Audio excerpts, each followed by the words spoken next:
Sekolah Menengah Atas Nahdlatul Ulama 1 SMA Nusa di Gresik, Jawa Timur berhasil menciptakan perpustakaan dengan konsep kenyamanan dengan beragam fasilitas di dalamnya.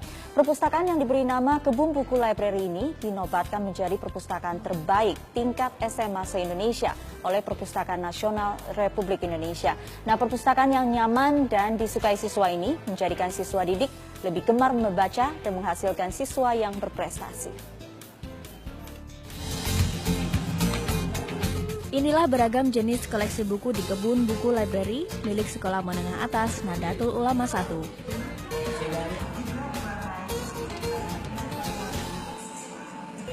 Mulai dari buku pelajaran sekolah, buku agama, ekonomi, hingga buku tentang politik, terlihat berjejer di antara tangga rak kayu yang rapi. Luas perpustakaan tidak terlalu besar, koleksi bukunya pun tidak terlalu banyak. Hanya terdapat 16.000 buku dan juga 10.000 buku dalam bentuk elektronik atau e-book.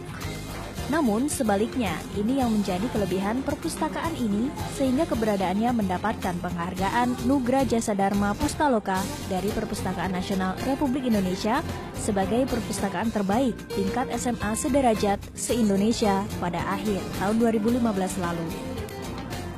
Kriswanto Aji Wahono, Kepala Perpustakaan, mengatakan Kebun Buku Library diciptakan sebagai jantung sekolah dalam menggali prestasi para siswanya sehingga mampu memanfaatkan fungsi perpustakaan untuk pendidikan.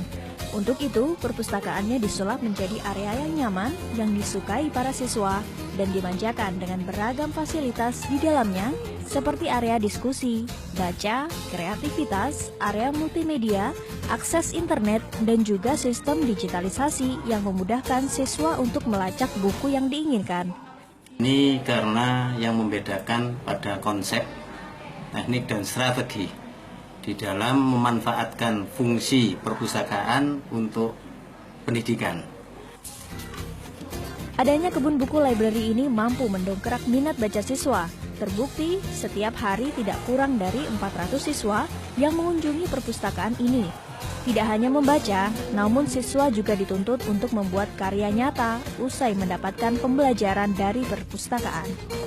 Tidak heran jika buah dari gemar membaca dan teori aplikasi yang diterapkan bisa mencetak siswa berprestasi. Tempatnya ini kan nyaman gitu ya, ada yang tempat buat ngobrol-ngobrol sama teman, sama waktunya pelajaran juga dapat sharing-sharing gitu. Terus apalagi ada internetnya juga buat kerjain tugas atau browsing-browsing tentang pelajaran. Cara pembelajaran yang bagus, buku yang lengkap, terus pembelajaran di perpustakaan ini bisa nyaman karena fasilitas yang ada. Jadi kita lebih semangat lagi belajar untuk lebih membaca buku-buku, lebih semangat lagi karena ada fasilitas yang baik di sini. Hari Pendidikan Nasional ini diharapkan sebagai momentum dalam membangun minat baca siswa dengan cara memperbaiki tata kelola perpustakaan di setiap sekolah sehingga menjadikan nyaman dan sesuai dengan kebutuhan siswa. Dari gemar membaca para siswa akan menciptakan generasi berprestasi yang akan mampu membawa perubahan bagi negeri ini. Dari Gresik, Jawa Timur, Solihul Huda, Metro TV.